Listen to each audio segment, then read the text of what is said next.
인사해라, 네 새어머니다. 미선이? 오랜만이네, 반가워. 48세 중학교 교사 최지은은 아버지가 소개하는 여성을 보는 순간 얼어붙었습니다. 화려한 메이크업, 몸에 딱 붙는 원피스, 명품 가방을 든 그녀. 그 얼굴은 30년 전 고등학교 교실에서 매일 마주하던 얼굴이었습니다. 박미선, 3학년 5반 같은 반 동창. 아니, 정확히는 반에서 가장 화제가 많았던 그 박미선이었습니다. 어머, 지은이 너였구나? 세상 참 좁네. 박미선은 환하게 웃었지만 지은의 머릿속은 새하얗게 변했습니다. 자신보다 3살이나 어린 동창이 70세 아버지와 결혼했다는 사실. 25살 나이 차이. 그것도 어머니가 돌아가신 지 겨우 2년 만에. 지은이 아버지를 따로 불렀지만 70세 최병수는 행복한 표정으로 고개를 저었습니다. 지은아, 아빠, 이제 외롭지 않아? 미선 씨가 너무 잘해줘서. 하지만 지은은 알고 있었습니다. 박미선이 고등학교 시절 친구 수정의 엄마 남편과 불륜 관계였다는 사실을, 그 일로 수정이 얼마나 상처받았는지를, 그리고 박미선이 그 후로도 여러 남자들과 관계를 가지며 돈을 받았다는 소문까지. 아버지, 저 사람은 됐어! 내가 뭘 안다고! 아버지는 지은의 말을 끊었고 박미선은 지은을 보며 의미심장하게 미소 지었습니다. 그 순간 지은은 직감했습니다. 이 결혼은 재앙이 될 거라고.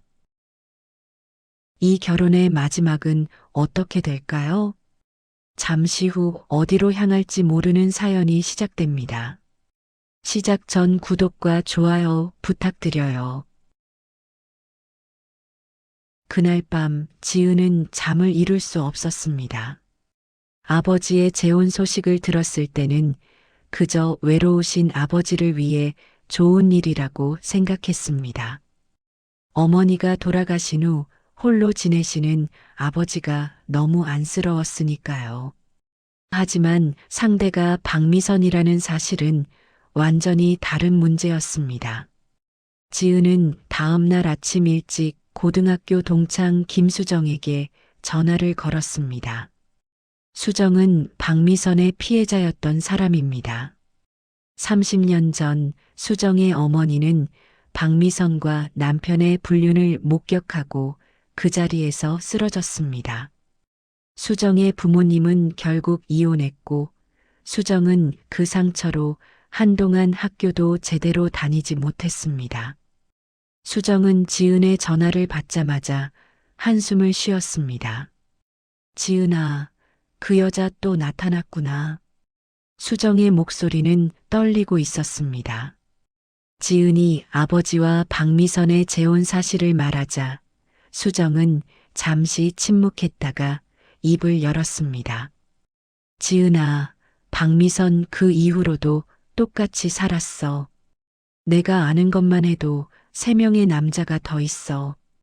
전부 나이 많고 돈 있는 남자들이었지.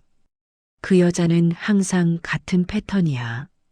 친절하게 다가가서 외로운 남자들을 위로해주고 돈을 받아낸 다음 사라지는 거지. 수정은 구체적인 사례들을 이야기했습니다. 10년 전에는 60대 사업가와 사귀다가 그 사람 명의로 아파트를 받아낸 후 헤어졌고 5년 전에는 70대 호라비와 동거하다가 통장에서 2억을 빼돌린 후 잠적했다는 것입니다. 그 남자는 결국 경찰에 신고했지만 박미선이 증여받았다는 각서를 위조해 놓아서 처벌받지 않았다고 합니다. 수정의 목소리는 점점 더 떨렸습니다. 지은아, 너 기억나? 고등학교 때 박미선이 항상 어떤 애였는지. 공부는 안 하고 남자애들한테만 관심 많던 애. 그때부터 이미 계산적이었어. 남자들한테 잘 보이는 방법을 너무 잘 알았지. 착한 척, 여린 척, 의지할 곳 없는 척. 그렇게 남자들 마음을 사로잡았어. 지은도 기억이 났습니다. 박미선은 고등학교 시절에도 또래 남학생들보다는 나이 많은 남자들에게 관심이 많았습니다. 선생님들한테도 특별히 애교를 부렸고 학교 앞 가게 주인들도 박미선만 보면 서비스를 더 해줬습니다. 당시에는 그저 사교성이 좋은 아이라고 생각했는데 지금 생각해보니 그때부터 이미 사람을 이용하는 방법을 터득한 것이었습니다. 수정은 더 충격적인 이야기를 꺼냈습니다. 3년 전에는 서울에서 유명한 한의사 선생님이 박미선 때문에 병원을 접었대. 박미선이 그 선생님한테 접근해서 1년 동안 사귀면서 병원 운영 자금까지 빌렸는데 어느 날 갑자기 사라진 거야. 그 선생님은 결국 빚을 못 갚아서 병원 문 닫고 지금은 요양병원에서 봉지기로 일하신대. 나이가 75세셨는데 완전히 인생이 망가진 거지. 지은은 온몸에 소름이 돋았습니다. 박미선의 피해자들은 전부 나이 많은 남자들이었고 그들은 모두 경제적으로 큰 손실을 입었습니다. 그리고 지금 아버지가 그 다음 타깃이 된 것입니다. 지은은 등골이 오싹해졌습니다. 그런 여자가 지금 아버지 옆에 있다는 사실이 믿기지 않았습니다. 지은은 곧바로 아버지 집으로 달려갔습니다. 다행히 박미선은 외출한 상태였고 아버지만 계셨습니다. 아버지, 제 말 좀 들어보세요. 저 사람 과거가 어떤지 아세요? 지은은 떨리는 목소리로 수정에게 들은 이야기들을 전부 털어놓았습니다. 박미선이 친구 어머니 남편과 불륜을 저질렀던 일, 그 후로도 여러 남자들에게서 돈을 받아낸 일, 심지어 사기 혐의로 경찰 조사를 받았던 일까지. 하지만 아버지의 반응은 예상과 달랐습니다. 최병수는 딸의 말을 다 듣고 나더니 고개를 저었습니다. 지은아, 그건 다 과거 일이야. 사람은 변할 수 있어. 미선 씨는 지금 나한테 정말 잘해줘. 아버지의 목소리는 단호했습니다. 아버지, 정신 차리세요. 저 사람은 아버지 돈이 목적이에요. 지은은 목소리를 높였습니다. 하지만 아버지는 오히려 화를 냈습니다. 내가 뭘 안다고 그래. 아빠가 엄마 없이 얼마나 외로웠는지 너는 몰라. 너는 내 가족 챙기느라 바빴잖아. 일주일에 한 번 전화하는 게 다였잖아. 아버지의 말에 지은은 할 말을 잃었습니다. 사실이었습니다. 지은은 학교 업무와 자신의 가정을 돌보느라 아버지를 자주 찾아뵙지 못했습니다. 명절과 아버지 생신 때나 찾아뵙고 평소에는 전화로 안부만 물었습니다. 아버지가 얼마나 외로웠을지 깊이 생각해 본 적이 없었습니다. 미선 씨는 매일 나한테 전화하고 밥도 해주고 말동무도 되어줘. 내가 해주지 못한 걸 미선 씨가 해주고 있어. 그런데 내가 무슨 자격으로 미선 씨를 나쁘게 말해? 아버지의 말은 비수처럼 지은의 가슴을 찔렀습니다. 지은은 더 이상 아무 말도 할 수 없었습니다. 아버지는 이미 박미선에게 마음을 완전히 빼앗긴 상태였습니다. 70세 노인이 45세 여자에게 느끼는 설렘과 행복감. 그것은 딸의 걱정 따위로는 막을 수 없는 것이었습니다. 지은은 그날 아버지 집을 나서면서 무력감을 느꼈습니다. 아버지를 설득할 수 없다면 이제 어떻게 해야 할까요? 그저 지켜볼 수밖에 없는 걸까요? 아니면 박미선이 정말로 변했기를 바라는 수밖에 없는 걸까요? 하지만 지은의 불안감은 계속 커져만 갔습니다. 박미선을 볼 때마다 그녀의 눈빛에서 무언가 계산적인 것을 느꼈습니다. 아버지에게 다정하게 구는 모습도 어딘가 연기 같았습니다. 마치 역할을 수행하는 배우처럼. 결혼식은 조촐하게 치러졌습니다. 지은은 참석했지만 내내 불편한 마음이었습니다. 하객들 대부분은 아버지 측 사람들이었고 박미선 측에서는 친구라는 사람 2명만 왔습니다. 박미선의 가족은 한 명도 보이지 않았습니다. 지은이 물어보자 박미선은 부모님이 일찍 돌아가셨고 형제자매도 없다고 했습니다. 결혼 후 2사람은 아버지가 살던 아파트에서 신혼생활을 시작했습니다. 박미선은 아버지를 극진히 모시는 것처럼 보였습니다. 아버지는 행복해 보였고 지은에게 전화할 때마다 미선 씨가 얼마나 잘해주는지 자랑했습니다. 지은은 마음속으로 자신이 너무 의심이 많은 게 아닌가 생각하기 시작했습니다. 어쩌면 박미선이 정말로 변했을 수도 있지 않을까?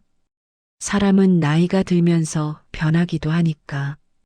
어쩌면 박미선도 이제 정착하고 싶어서 아버지를 진심으로 사랑하는 것일 수도 있습니다.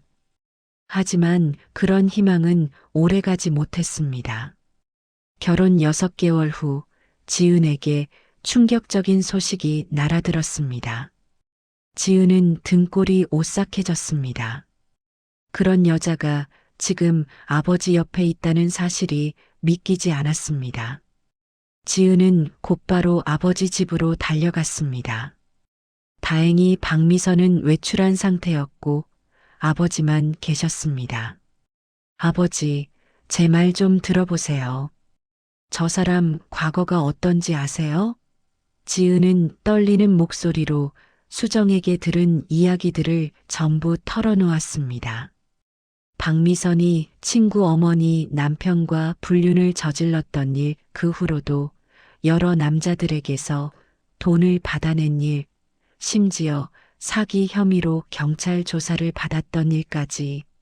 하지만 아버지의 반응은 예상과 달랐습니다. 최병수는 딸의 말을 다 듣고 나더니 고개를 저었습니다. 지은아, 그건 다 과거 일이야. 사람은 변할 수 있어. 미선 씨는 지금 나한테 정말 잘해줘. 아버지의 목소리는 단호했습니다. 아버지, 정신 차리세요. 저 사람은 아버지 돈이 목적이에요. 지은은 목소리를 높였습니다. 하지만 아버지는 오히려 화를 냈습니다. 내가 뭘 안다고 그래. 아빠가 엄마 없이 얼마나 외로웠는지 너는 몰라. 너는 내 가족 챙기느라 바빴잖아. 일주일에 한 번 전화하는 게 다였잖아. 아버지의 말에 지은은 할 말을 잃었습니다. 사실이었습니다. 지은은 학교 업무와 자신의 가정을 돌보느라 아버지를 자주 찾아뵙지 못했습니다. 명절과 아버지 생신 때나 찾아뵙고 평소에는 전화로 안부만 물었습니다. 아버지가 얼마나 외로웠을지 깊이 생각해 본 적이 없었습니다. 미선 씨는 매일 나한테 전화하고 밥도 해주고 말동무도 되어줘. 내가 해주지 못한 걸 미선 씨가 해주고 있어. 그런데 내가 무슨 자격으로 미선 씨를 나쁘게 말해? 아버지의 말은 비수처럼 지은의 가슴을 찔렀습니다. 지은은 더 이상 아무 말도 할 수 없었습니다. 아버지는 이미 박미선에게 마음을 완전히 빼앗긴 상태였습니다. 70세 노인이 45세 여자에게 느끼는 설렘과 행복감. 그것은 딸의 걱정 따위로는 막을 수 없는 것이었습니다. 지은은 그날 아버지 집을 나서면서 무력감을 느꼈습니다. 남편에게 상황을 설명했지만 남편도 딱히 해결책을 제시하지 못했습니다. 장인어른이 행복하시다면 지켜봐야 하는 거 아닐까요? 정말 사기꾼이면 그때 가서 경찰에 신고하면 되죠. 남편의 말은 현실적이었지만 지은의 불안을 해소해주지는 못했습니다. 결혼식은 2달 후 조촐하게 치러졌습니다. 지은은 참석했지만 내내 불편한 마음이었습니다. 하객들 대부분은 아버지 측 사람들이었고 박미선 측에서는 친구라는 사람 2명만 왔습니다. 박미선의 가족은 1명도 보이지 않았습니다. 지은이 나중에 물어보자 박미선은 담담하게 대답했습니다. 부모님은 제가 20살 때 교통사고로 돌아가셨어요. 형제자매도 없고요. 그래서 혼자 살아왔어요. 박미선의 눈에는 순간 슬픔이 스쳤습니다. 그 표정이 너무 진실해 보여서 지은은 잠시 혼란스러웠습니다. 어쩌면 박미선도 외로운 사람이었을지 모른다는 생각이 들었습니다. 결혼 후 2사람은 아버지가 살던 25평 아파트에서 신혼생활을 시작했습니다. 박미선은 아버지를 극진히 모시는 것처럼 보였습니다. 아버지는 행복해 보였고 지은에게 전화할 때마다 미선 씨가 얼마나 잘해주는지 자랑했습니다. 아버지의 목소리는 행복으로 가득했습니다. 지은은 그 목소리를 듣고 마음이 복잡해졌습니다. 아버지가 행복하다면 그것으로 충분한 게 아닐까? 지은은 마음속으로 자신이 너무 의심이 많은 게 아닌가 생각하기 시작했습니다. 어쩌면 박미선이 정말로 변했을 수도 있지 않을까? 사람은 나이가 들면서 변하기도 하니까. 한 달에 한 번씩 지은은 아버지 댁을 방문했습니다. 박미선은 지은에게도 친절했습니다. 지은 씨, 이거 제가 직접 만든 깍두기예요. 아버님이 좋아하시더라고요. 박미선은 항상 무언가를 챙겨주었습니다. 김치, 반찬, 과일. 지은은 받으면서도 마음 한편이 불편했습니다. 어느 토요일 오후 지은이 예고 없이 아버지 댁을 방문했습니다. 문을 열고 들어가니 거실에서 박미선이 전화 통화를 하고 있었습니다. 박미선은 지은을 보자 깜짝 놀라며 황급히 전화를 끊었습니다. 어머, 지은 씨. 오늘 오신다고 말씀 안 하셨잖아요. 박미선의 얼굴에는 당혹감이 역력했습니다. 깜빡했네요. 아버지 계세요? 지은은 일부러 아무렇지 않은 척 물었습니다. 아버님은 동네 노인정 가셨어요. 1시간 후에 오실 거예요. 박미선은 금방 평소의 미소를 되찾았습니다. 지은은 거실 소파에 앉았습니다. 박미선이 차를 준비하러 주방으로 들어가는 사이 지은은 무심코 거실을 둘러보았습니다. 그때 테이블 위에 놓인 서류 한 장이 눈에 들어왔습니다. 부동산 매매 계약서였습니다. 지은은 심장이 쿵 내려앉는 것을 느꼈습니다. 계약서에는 아버지가 살고 계신 이 아파트를 3억 2천만 원에 매각한다는 내용이 적혀 있었습니다. 매수인 이름은 박미선. 계약 날짜는 일주일 전이었습니다. 지은은 손이 떨렸습니다. 박미선이 차를 들고 나왔습니다.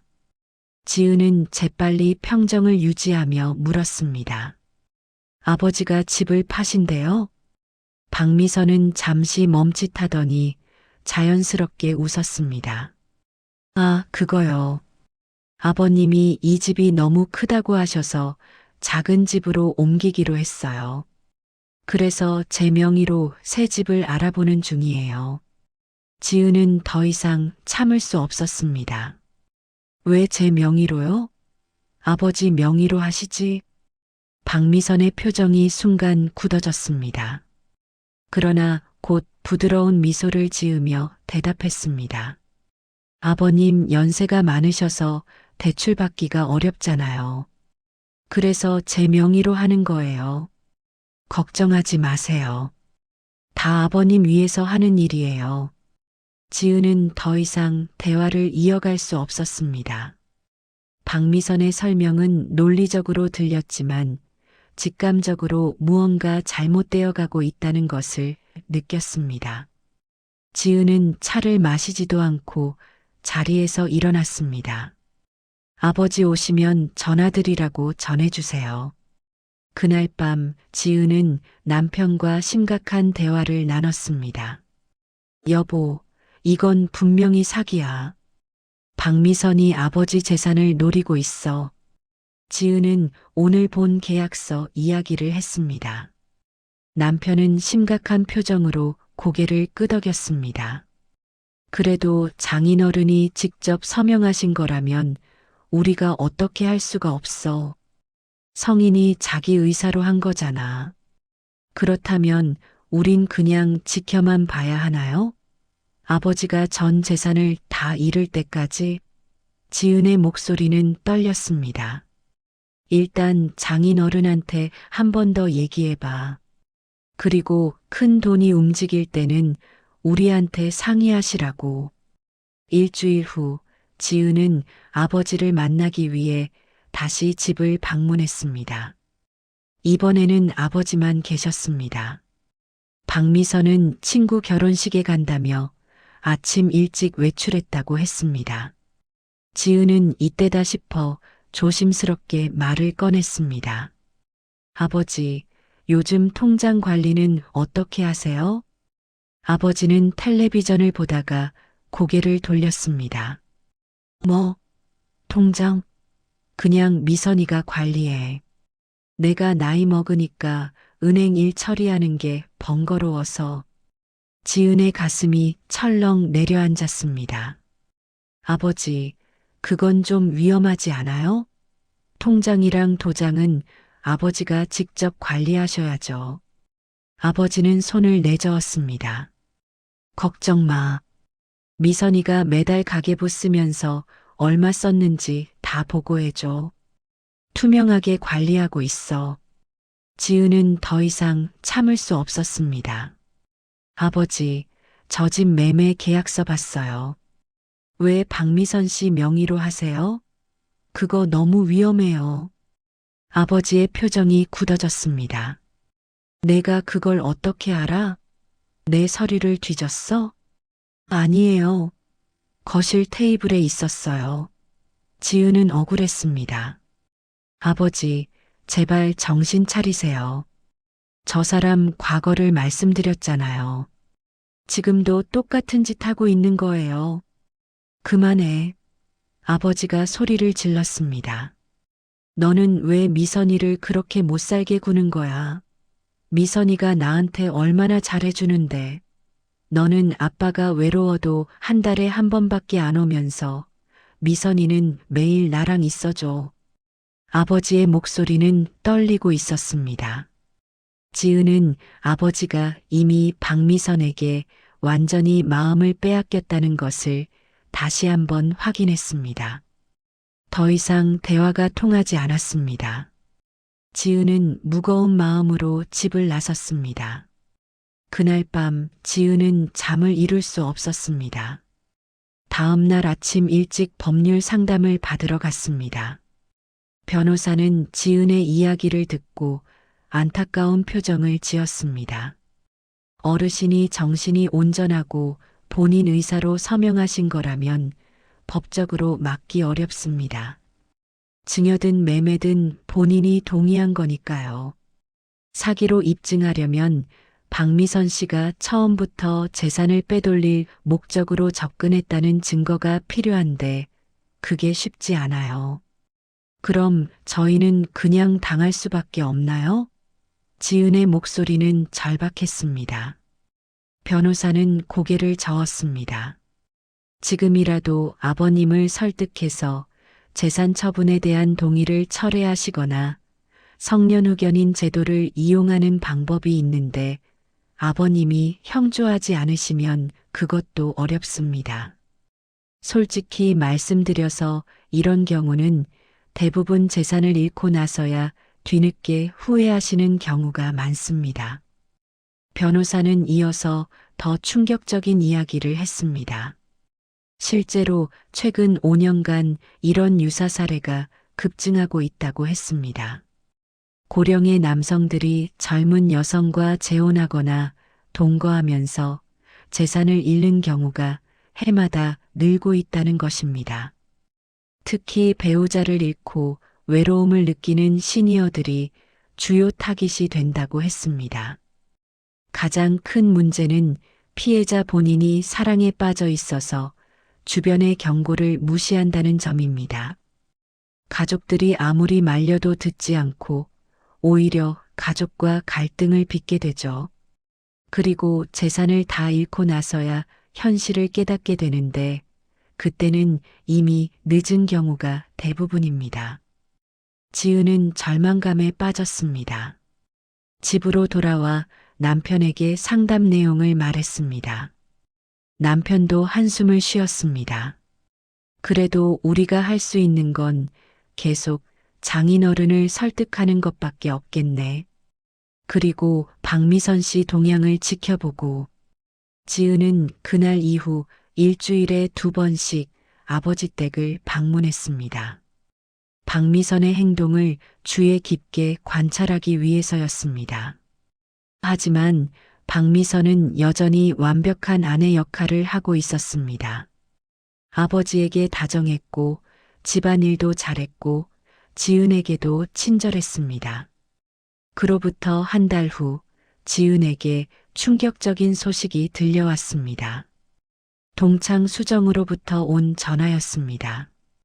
지은아, 큰일 났어. 박미선 목격했어. 강남 고급 레스토랑에서 젊은 남자랑 있더라. 완전 다정하게. 지은은 숨이 막혔습니다. 정말요? 확실해요? 내가 직접 봤어. 박미선이 그 남자 손을 잡고 있었어. 나를 못 본 것 같던데 내가 사진도 찍었어. 지금 보낼게. 잠시 후 수정이 보낸 사진이 도착했습니다. 분명히 박미선이었습니다. 30대로 보이는 젊은 남자와 테이블에 마주 앉아 있었고 두 사람의 손이 테이블 위에서 겹쳐져 있었습니다. 박미선의 얼굴에는 환한 미소가 가득했습니다. 지은은 분노가 치밀어 올랐습니다.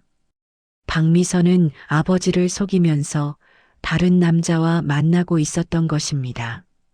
지은은 곧바로 아버지에게 전화를 걸었습니다. 아버지, 지금 시간 있으세요? 제가 지금 바로 갈게요. 보여드릴 게 있어요. 무슨 일인데? 아버지의 목소리는 의아해했습니다. 가서 말씀드릴게요. 꼭 보셔야 해요. 지은은 차를 몰고 아버지 집으로 향했습니다. 도착했을 때 아버지는 집에 계셨지만 박미선은 없었습니다. 지은은 아버지 앞에 앉아 휴대폰을 꺼냈습니다. 아버지, 이 사진 좀 보세요. 아버지는 안경을 쓰고 휴대폰 화면을 들여다보았습니다. 순간 아버지의 얼굴이 굳어졌습니다. 이게 미선이? 네, 박미선 씨예요. 어제 강남에서 찍힌 사진이에요. 저 남자가 누군지 아세요? 아버지는 아무 말도 하지 못했습니다. 손이 떨리고 있었습니다. 지은은 가슴이 아팠지만 계속 말을 이어갔습니다. 아버지, 이제라도 정신 차리세요. 저 사람은 아버지를 사랑하는 게 아니에요. 아버지 재산이 목적이에요. 제발 통장 관리 다시 아버지가 하시고 집 매매도 취소하세요. 아버지는 한동안 사진만 바라보다가 천천히 입을 열었습니다. 미선이한테 물어봐야겠다. 사정이 있을 거야. 저 남자는 동생일 수도 있고 친구 아들일 수도 있어.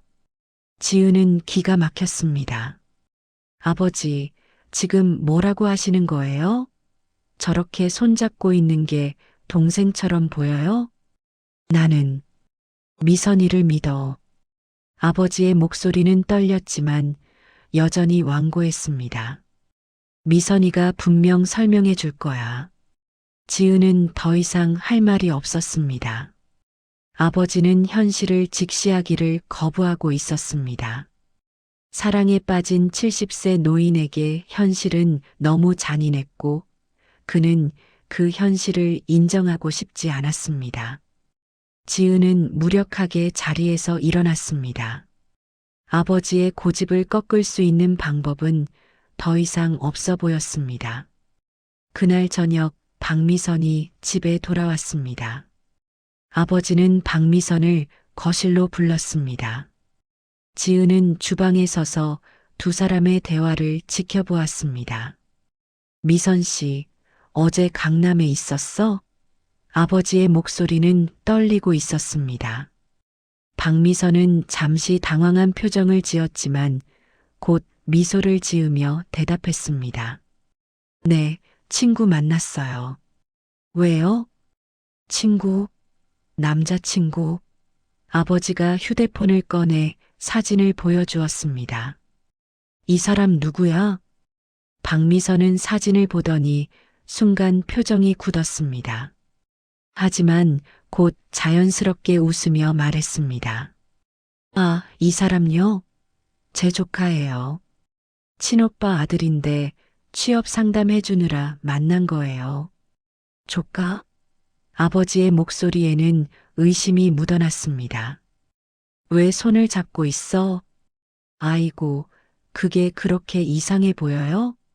조카가 취업이 안 돼서 속상해 하길래 위로해 준 거예요. 여보, 설마 저를 의심하시는 거예요? 박미선의 목소리는 서운함으로 가득했습니다. 그 연기가 너무 자연스러워서 아버지는 잠시 흔들렸습니다. 지은은 더 이상 참을 수 없어 거실로 나왔습니다. 조카라면 왜 지금까지 한 번도 언급 안 하셨어요? 결혼할 때도 가족이 없다고 하셨잖아요. 박미선이 지은을 쳐다봤습니다.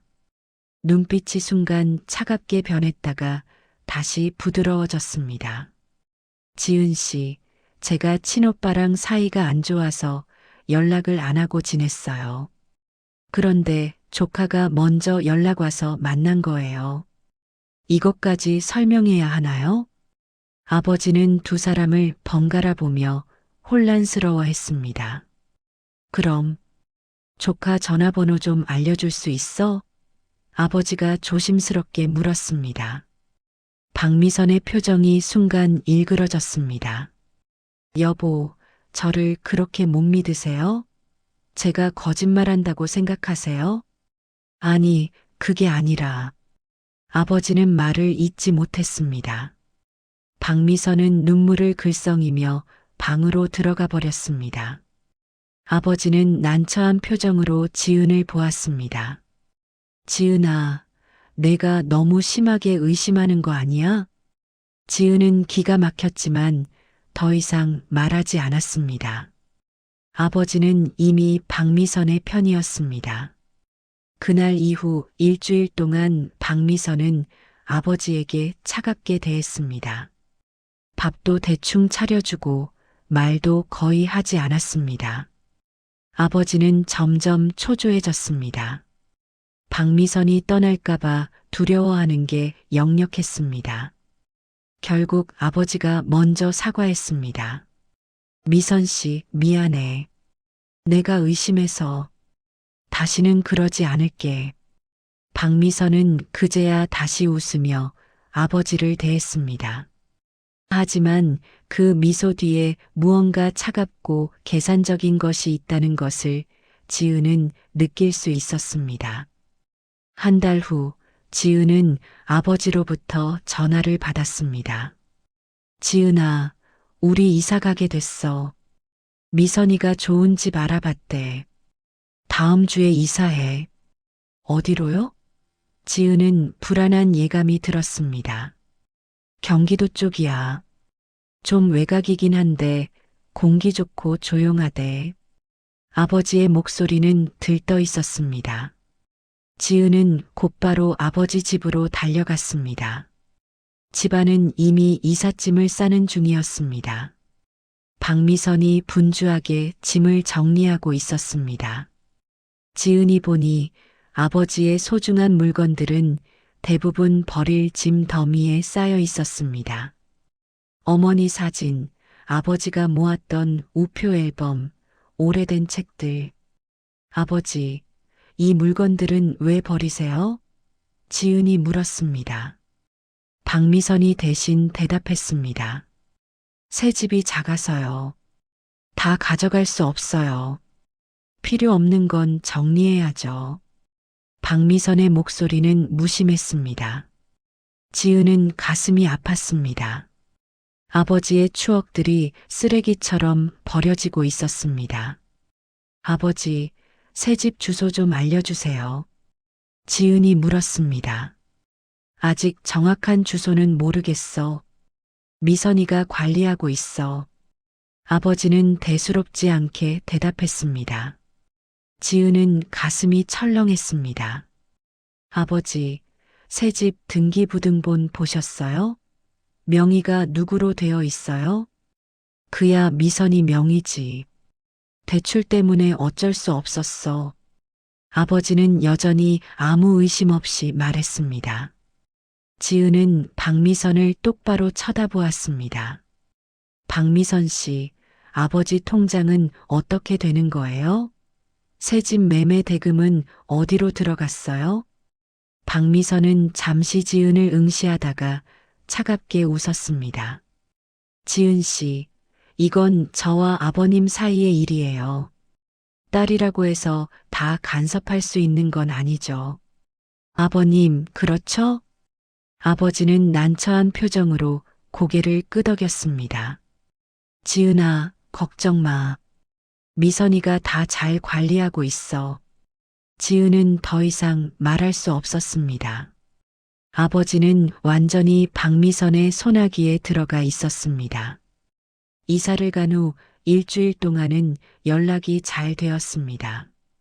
아버지는 새 집이 넓고 좋다며 만족해했습니다. 하지만 그 다음 주부터 이상한 일이 벌어지기 시작했습니다. 지은이 아버지에게 전화를 걸었지만 받지 않았습니다. 문자를 보내도 답이 없었습니다. 이틀 후에야 아버지에게서 짧은 문자가 왔습니다. 괜찮아. 조금 피곤해서 쉬고 있어. 지은은 불안감이 커졌습니다. 새집 주소를 알아내려고 아버지에게 다시 전화했지만 계속 연결이 되지 않았습니다. 일주일 후 드디어 아버지와 통화가 되었습니다. 아버지, 어디 아프세요? 왜 연락이 안 됐어요? 아니, 괜찮아. 그냥 좀 피곤해서. 아버지의 목소리는 기력이 없었습니다. 제가 찾아뵐게요. 주소 알려주세요. 아니야, 괜찮아. 조금 있다가 내가 갈게. 아버지는 황급히 전화를 끊어버렸습니다. 지은은 더 이상 기다릴 수 없었습니다. 경찰에 신고하려 했지만 성인이 본인 의사로 이사를 간 것이고 연락도 되고 있으니 실종 신고도 할 수 없었습니다. 그로부터 보름 후 아버지에게서 전화가 왔습니다. 지은아, 나 좀 데리러 와줄 수 있어? 아버지의 목소리는 떨리고 있었습니다. 무슨 일이에요? 어디 계세요? 경기도 파주야. 주소 보낼게. 지은아, 내 말이 맞았어. 미안해. 지은은 심장이 쿵 내려앉는 것을 느꼈습니다.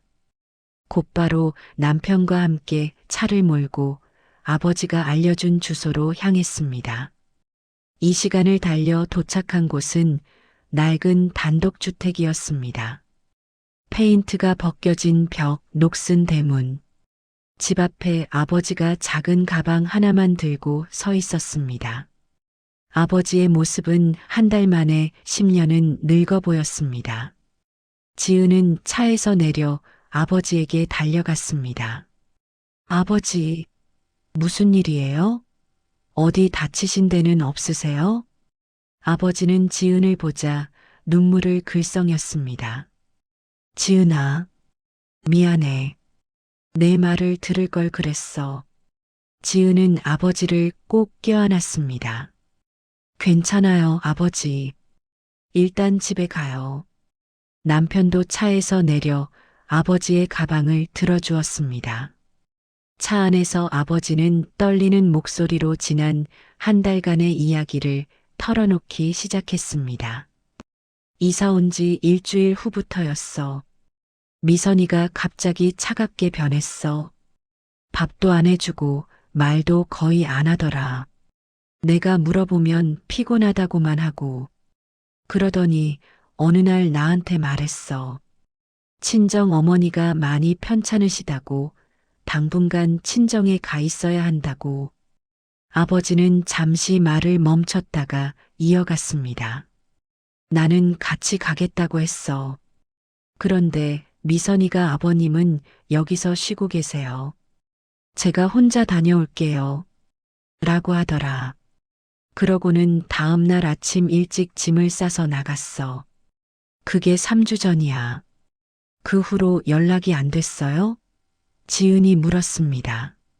처음 일주일은 가끔 문자가 왔어. 어머니 병원에 있다고.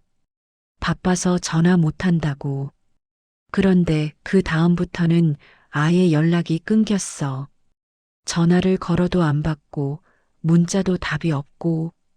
아버지의 목소리는 점점 작아졌습니다. 나는 혼자 이 집에 남았어. 통장도 없고 카드도 없어. 미선이가 전부 가지고 갔거든. 냉장고에 있던 음식 먹으면서 버텼는데 나중에는 그것도 다 떨어졌어. 동네 슈퍼에서 외상으로 라면 사다 먹으면서 버텼지. 아버지의 목소리는 더욱 떨렸습니다. 처음에는 미선이가 곧 돌아올 줄 알았어. 매일 대문 앞에 나가서 기다렸어. 혹시 전화라도 올까봐 휴대폰을 손에서 놓지 못했지. 밤에는 문 열리는 소리만 나도 벌떡 일어났어. 하지만 미선이는 오지 않았어. 2주가 지나고 3주가 지나도 아버지는 손수건으로 눈물을 닦았습니다. 이웃들도 이상하게 생각했는지 가끔 문을 두드렸어. 할아버지 혼자 사세요? 괜찮으세요? 물어보더라. 나는 괜찮다고 아내가 잠깐 친정 간 거라고 둘러댔지. 창피해서 진실을 말할 수가 없었어. 지은은 아버지가 얼마나 외롭고 힘들었을지 상상이 갔습니다. 지은은 눈물이 났습니다. 아버지가 그런 고생을 하고 계셨다니. 그러다가 어제 집에 낯선 사람이 왔어. 자기가 이 집 주인이라는 거야. 이 집은 미선이가 월세로 얻은 집이래. 월세를 3개월치 밀렸다고 당장 나가라고 하더라. 아버지는 한숨을 쉬었습니다. 그제야 나도 정신이 번쩍 들었어. 미선이한테 속은 거구나. 은행에 가봤더니 내 통장은 벌써 2달 전에 전부 해지됐더라. 5억이 넘는 돈이 전부 미선이 계좌로 이체됐어. 내 명의로 된 건 아무것도 남아있지 않았어.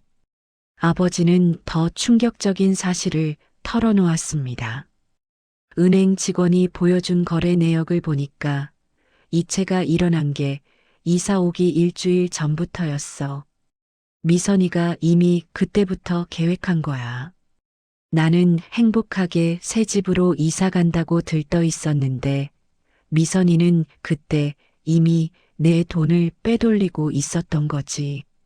아파트 매매 대금 3억 2천, 예금 1억 8천, 보험금 5천, 한 푼도 남김없이 다 가져갔어. 아버지의 목소리는 자조적이었습니다. 은행 직원이 물어보더라. 본인이 직접 이체하신 거 맞으시냐고. 나는 그제야 깨달았어. 내가 서명했던 서류들이 전부 재산 이전 동의서였다는 걸. 미선이가 이건 새집 등기 서류라고, 저건 세금 관련 서류라고 하면서 내 서명을 받았거든. 나는 아무 의심 없이 다 서명했어. 미선이를 믿었으니까. 아버지는 두 손으로 얼굴을 감쌌습니다. 25평 아파트 팔아서 받은 3억 2천만 원, 은퇴금으로 모아둔 1억 8천만 원, 어머니 보험금 5천만 원. 평생 모은 돈이 전부 사라졌어. 지은아, 나는 이제 아무것도 없어. 70살에 무일푼이 됐어. 아버지는 소리내어 울기 시작했습니다. 70세 노인의 통곡 소리가 차 안을 가득 채웠습니다. 지은도 남편도 아무 말을 할 수 없었습니다. 경찰에는 신고하셨어요? 남편이 조심스럽게 물었습니다. 했어. 그런데 소용없대. 내가 자발적으로 미선이 명의로 재산을 이전했고 증여각서도 있다는 거야. 미선이가 다 준비를 해놓았더라. 사기로 입증하려면 미선이가 처음부터 재산을 빼앗을 목적이었다는 걸 증명해야 하는데 그게 어렵다는 거지. 결국 법적으로도 막힌 상황이었습니다. 아버지는 합법적으로 모든 것을 잃은 것입니다. 지은아, 나를 용서해 줄 수 있겠니? 내 말을 듣지 않았어. 내가 그렇게 경고했는데 나는 너무 외로웠어. 미선이가 나한테 잘해주니까 그게 진짜 사랑이라고 믿고 싶었어. 늙은이의 외로움을 누군가 채워주는 게 얼마나 소중한지 너는 아직 모를 거야. 아버지의 고백은 지은의 가슴을 아프게 했습니다. 아버지는 사기를 당한 피해자이기도 했지만 동시에 외로움에 지친 한 사람이었습니다. 아버지, 괜찮아요. 우리 집으로 가요. 이제 우리가 모실게요. 지은은 아버지의 손을 꼭 잡았습니다. 하지만 마음 한편에는 복잡한 감정이 교차했습니다. 박미선에 대한 분노, 아버지의 고집에 대한 원망, 그리고 자신이 아버지를 더 잘 돌보지 못한 것에 대한 죄책감. 집에 도착해서 아버지를 게스트룸에 모셨습니다. 아버지는 지친 몸을 침대에 누이며 중얼거렸습니다. 미선이가 왜 그랬을까? 나한테 진심이 조금이라도 있었을까? 아버지는 여전히 박미선을 완전히 미워하지 못하고 있었습니다. 사랑했던 사람이 자신을 배신했다는 사실이 너무 고통스러웠던 것입니다. 지은은 거실에서 남편과 대화를 나눴습니다. 여보, 우리가 경찰에 다시 신고해 볼까요? 좀 더 강하게 말하면 수사가 될 수도 있지 않을까요? 남편은 고개를 저었습니다. 변호사 선생님 말로는 어렵다고 했잖아. 장인어른이 직접 재산을 넘기셨고 계약서도 다 있으니까. 박미선이 치밀하게 준비한 거야. 그럼 이대로 포기해야 하나요? 5억이 넘는 돈인데. 남편은 한숨을 쉬었습니다. 일단은 장인어른 건강부터 챙겨야 해. 너무 충격받으셔서 몸이 안 좋아 보여. 박미선 문제는 천천히 알아보자. 그날 밤 지은은 잠을 이룰 수 없었습니다. 박미선에 대한 분노, 아버지에 대한 연민, 그리고 무력감. 모든 감정이 뒤섞여 가슴을 짓눌렀습니다. 아버지는 지은의 집에서 지내기 시작했습니다. 하지만 예전에 건강하고 당당했던 아버지의 모습은 찾아볼 수 없었습니다. 하루 종일 방에만 있었고 밥도 제대로 먹지 않았습니다. 밤마다 악몽에 시달리는지 신음소리가 들렸습니다. 지은의 딸 은지도 할아버지를 걱정했습니다. 엄마, 할아버지 왜 저렇게 아파 보여요? 병원에 가봐야 하는 거 아니에요? 21살 대학생인 은지는 할아버지가 하루가 다르게 수척해지는 모습을 보며 불안해했습니다. 지은은 아버지가 너무 걱정되어 병원에 모시고 갔습니다. 의사는 우울증 증세가 있다며 약을 처방해 주었습니다. 스트레스성 위염도 있고 혈압도 높아졌다고 했습니다. 한 달 사이에 아버지는 완전히 다른 사람이 되어버렸습니다. 체중도 7kg이나 빠졌고 항상 무기력했습니다. 어느 날 저녁 지은이 저녁 식사를 차려놓고 아버지를 불렀습니다. 아버지는 식탁에 앉았지만 수저를 들지 않았습니다. 그저 멍하니 밥그릇만 바라보고 있었습니다. 아버지, 드세요. 지은이 말했지만 아버지는 고개를 저었습니다. 입맛이 없어. 미안하다, 지은아. 내 신세만 지게 됐구나. 70살의 딸 집에 얹혀 사는 신세가 됐네. 아버지의 목소리는 기력이 없었습니다. 지은은 가슴이 아팠습니다. 당당하고 자랑스러웠던 아버지가 이렇게 무너지는 모습을 보는 것이 견디기 힘들었습니다. 지은은 포기하지 않고 경찰에 다시 찾아갔습니다. 담당 형사를 만나 아버지의 상황을 자세히 설명했습니다. 하지만 답은 마찬가지였습니다. 피해자분이 자발적으로 재산을 이전하셨고 계약서도 있고 증여각서도 있습니다. 박미선 씨가 사기죄로 처벌받으려면 처음부터 재산을 빼앗을 목적이었다는 것을 입증해야 하는데 그게 쉽지 않아요. 하지만 과거 전력이 있잖아요. 지은은 수정에게 들은 박미선의 과거를 설명했습니다. 다른 남자들한테서도 똑같은 수법으로 돈을 받아냈다고요. 형사는 고개를 저었습니다. 그것도 다 증여 형식이었다면 법적으로 문제 삼기 어렵습니다. 그리고 그 피해자들이 고소를 하지 않았다면 우리가 수사할 근거도 없고요. 박미선 씨가 지금 어디 있는지도 모르는 상황에서는 더더욱 어렵습니다. 지은은 좌절감을 느꼈습니다. 법은 선량한 피해자를 보호하지 못하고 교묘한 사기꾼만 보호하는 것처럼 느껴졌습니다. 그날 밤 지은은 동창 수정에게 전화를 걸었습니다. 수정아, 박미선이 과거에 사귀었던 남자들 연락처 알 수 있을까? 그분들 증언이 있으면 경찰도 수사를 해줄 것 같아. 수정은 잠시 생각하더니 대답했습니다. 한의사 선생님은 연락처 알아볼 수 있을 것 같아. 우리 엄마가 그 병원 다녔었거든. 다른 사람들은 내가 알아볼게. 며칠 후 수정이 한의사 선생님 연락처를 보내왔습니다. 지은은 용기를 내어 전화를 걸었습니다. 처음에는 낯선 사람의 전화에 경계하던 한의사 선생님도 박미선 이야기를 듣자 분노를 터뜨렸습니다. 그 여자 때문에 내 인생이 망가졌소.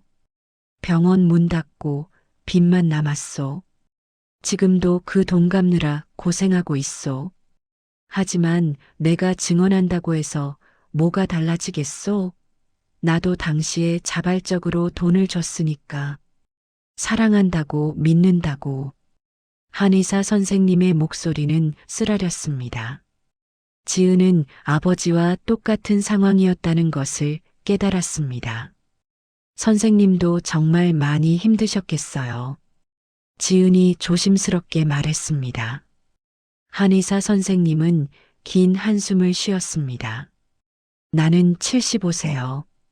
40년 동안 병원을 운영했는데 박미선 때문에 하루아침에 다 날렸소.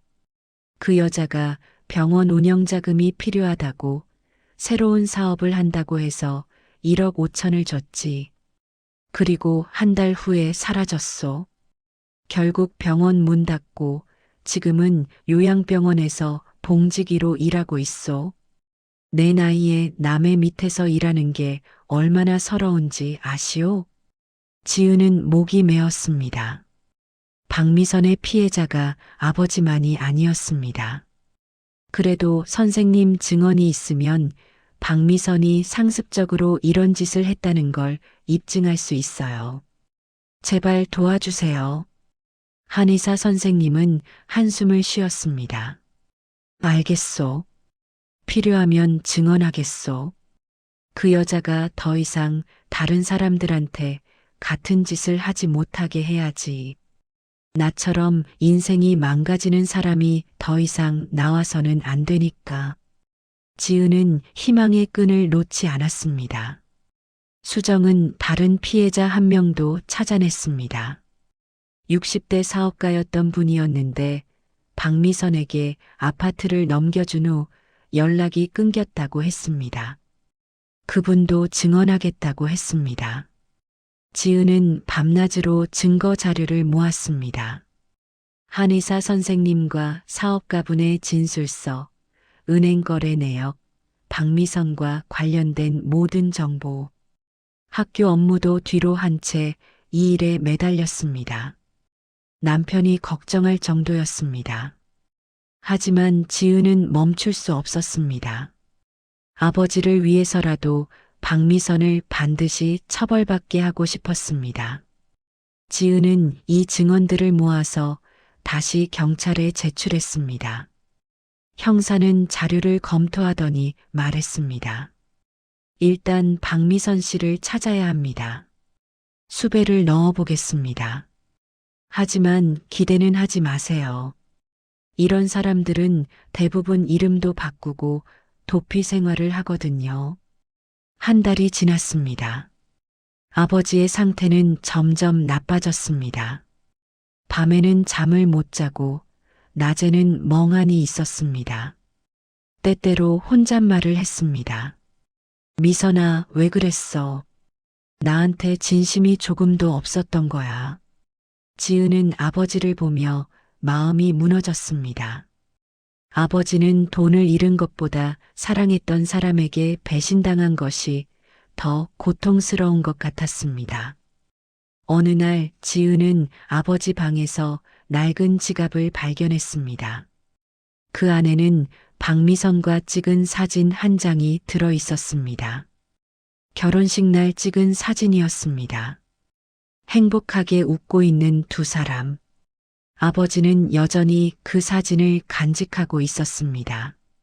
지은은 눈물이 났습니다. 아버지는 박미선을 진심으로 사랑했던 것입니다. 그 사랑이 거짓이었다는 사실이 아버지를 더욱 괴롭히고 있었습니다. 2달이 지난 어느 날 형사에게서 연락이 왔습니다. 박미선의 소재를 파악했다는 것입니다. 부산에서 또 다른 남자와 살고 있다고 했습니다. 이번에는 80대 호랍이었습니다.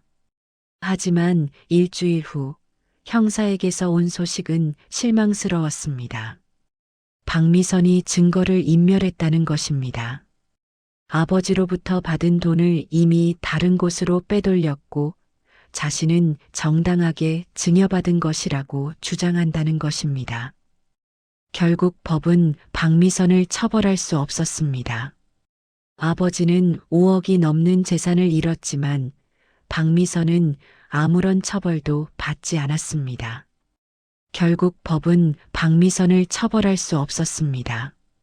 아버지는 5억이 넘는 재산을 잃었지만 박미선은 아무런 처벌도 받지 않았습니다. 지은은 무력감과 분노에 시달렸습니다. 3개월이 지났습니다. 아버지의 건강은 계속 악화되었습니다. 어느 날 아침 아버지가 가슴 통증을 호소했습니다. 지은은 급히 아버지를 병원으로 모셨습니다. 의사는 심근경색이라고 했습니다. 스트레스와 우울증으로 인한 것이었습니다. 아버지는 일주일 동안 중환자실에서 치료를 받았습니다. 다행히 목숨은 건졌지만 몸은 많이 약해졌습니다. 퇴원 후에도 아버지는 예전처럼 회복되지 않았습니다. 말수가 더 줄었고 하루 종일 누워만 있었습니다. 의사는 아버지의 심장이 많이 약해졌다고 했습니다. 언제든 다시 위험해질 수 있으니 조심하라고 했습니다. 약도 여러 가지를 복용해야 했고 정기적으로 병원 검진도 받아야 했습니다. 지은은 학교에 휴직계를 내고 아버지를 간호했습니다. 약을 챙겨드리고 밥을 먹여드리고 병원 치료에 동행했습니다. 하지만 아버지의 눈빛은 점점 생기를 잃어갔습니다. 밥을 드실 때도 기계적으로 씹을 뿐이었고 창밖을 보며 멍하니 시간을 보냈습니다. 가끔 아버지는 중얼거렸습니다. 내가 왜 이렇게 됐을까? 늙어서 쓸모없는 사람이 됐네. 그럴 때마다 지은은 가슴이 찢어지는 것 같았습니다. 6개월이 지난 어느 겨울날 아버지는 조용히 눈을 감았습니다. 새벽 5시였습니다. 지은이 아버지 방에 들어갔을 때 아버지는 평온한 얼굴로 잠들어 계셨습니다. 하지만 숨을 쉬지 않고 있었습니다. 아버지, 아버지. 지은은 아버지를 흔들었지만 아버지는 깨어나지 않았습니다. 119를 불렀지만 이미 늦었습니다. 아버지는 세상을 떠나셨습니다. 장례식은 조용히 치러졌습니다. 아버지의 친구분들과 친척들이 왔습니다. 모두들 최병수가 재혼한 여자에게 속아서 재산을 잃었다는 소문을 알고 있었습니다. 안타까워하는 사람도 있었고 어리석었다고 수군거리는 사람도 있었습니다. 지은은 장례를 치르는 내내 눈물을 멈추지 못했습니다. 아버지를 더 잘 보살펴드리지 못한 것에 대한 후회, 박미선을 막지 못한 것에 대한 자책감, 모든 감정이 한꺼번에 밀려왔습니다. 딸 은지도 할아버지의 죽음을 슬퍼하며 눈물을 흘렸습니다.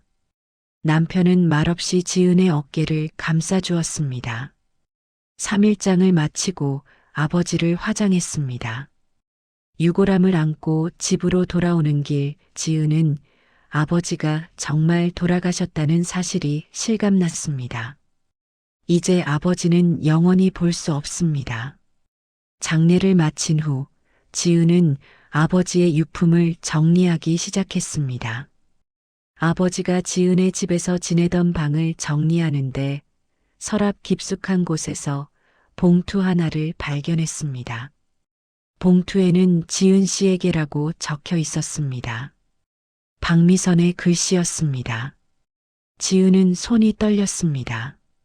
봉투를 열자 편지 한 장과 은행 통장 한 권이 들어 있었습니다. 지은은 먼저 통장을 펼쳐보았습니다. 정기예금 통장이었습니다. 예금주는 최병수, 금액은 1억 원. 예치일은 박미선이 떠나기 일주일 전이었습니다. 지은은 믿을 수 없었습니다. 박미선이 아버지 명의로 1억 원을 남겨두었다는 것이 말입니까? 지은은 급히 편지를 펼쳤습니다. 편지에는 이렇게 적혀 있었습니다. 지은 씨에게 이 편지를 읽고 계시다면 아버님께서 이미 세상을 떠나셨거나 아니면 제가 떠난 후 많은 시간이 흘렀을 것입니다. 지은 씨가 저를 얼마나 미워하실지 압니다. 당연합니다. 저는 나쁜 여자니까요. 하지만 한 가지만은 알아주셨으면 합니다. 저는 아버님을 처음 만났을 때는 정말 재산이 목적이었습니다. 그건 거짓말하지 않겠습니다. 하지만 아버님과 1년을 함께 살면서 저는 처음으로 누군가에게 진심을 느꼈습니다. 아버님은 저를 진심으로 사랑해 주셨습니다. 제 과거를 알면서도 믿어주셨습니다. 저 같은 여자를 사랑해준 사람은 아버님이 처음이었습니다. 그래서 저는 혼란스러웠습니다. 이대로 아버님 곁에 남을까? 아니면 계획대로 떠날까? 결국 저는 떠났습니다. 저는 변하지 못하는 사람이니까요. 하지만 아버님과 지은 씨 가족이 길거리에 나앉는 일은 없게 하고 싶었습니다. 그래서 1억 원을 정기예금으로 만들어 두었습니다. 그리고 은지 씨 대학 등록금 4년치도 따로 입금해 두었습니다. 은행 창구에 은지 씨 이름으로 되어 있을 겁니다. 5억 중에 2억은 이미 제가 썼습니다. 빚도 갚고 필요한 것도 샀습니다. 하지만 나머지 3억 중 1억 5천만 원은 이렇게 남겨두었습니다. 제가 할 수 있는 최소한의 양심이었습니다. 저를 용서해달라고는 하지 않겠습니다. 저는 용서받을 자격이 없으니까요. 하지만 아버님은 정말 좋은 분이셨다는 것, 그리고 저도 아버님 곁에 있던 시간이 행복했다는 것만은 진실입니다. 아버님께 잘해드리지 못해서 죄송합니다. 지은 씨 가족에게 상처를 드려서 죄송합니다. 부디 건강하세요. 박미선. 지은은 편지를 읽으며 눈물이 멈추지 않았습니다. 박미선은 악인이었지만 동시에 아버지에게 진심이 조금은 있었던 것입니다. 그 진심이 1억 5천만 원이라는 형태로 남겨진 것입니다. 지은은 은행에 가서 확인해 보았습니다. 정말로 딸 은지 명의로 3,500만 원이 입금되어 있었습니다. 4년치 대학 등록금이었습니다. 박미선의 마지막 양심이었습니다. 지은은 복잡한 심경이 되었습니다. 박미선을 용서할 수는 없었습니다. 하지만 완전히 미워할 수도 없었습니다. 그리고 무엇보다 지은은 자신에게 화가 났습니다. 아버지가 얼마나 외로웠는지 왜 진작 알아채지 못했을까? 일주일에 한 번 전화하는 것으로 효도를 다했다고 생각한 자신이 부끄러웠습니다. 만약 내가 아버지를 더 자주 찾아뵙고 더 많은 시간을 함께 보냈다면 아버지가 박미선 같은 사람에게 의지하지 않으셨을 것입니다. 아버지의 외로움을 채워드렸다면 이런 일은 일어나지 않았을 것입니다. 지은은 아버지 영정 앞에 무릎을 꿇었습니다. 아버지, 미안해요. 제가 아버지를 더 잘 돌봤어야 했는데 아버지가 외로우셨다는 걸 왜 몰랐을까요? 제가 더 자주 찾아뵙고 더 많이 대화했다면 아버지가 박미선에게 의지하지 않으셨을 텐데. 지은의 눈물이 아버지 영정 앞에 떨어졌습니다. 뒤늦은 후회였지만 이제 아버지는 돌아오지 않았습니다.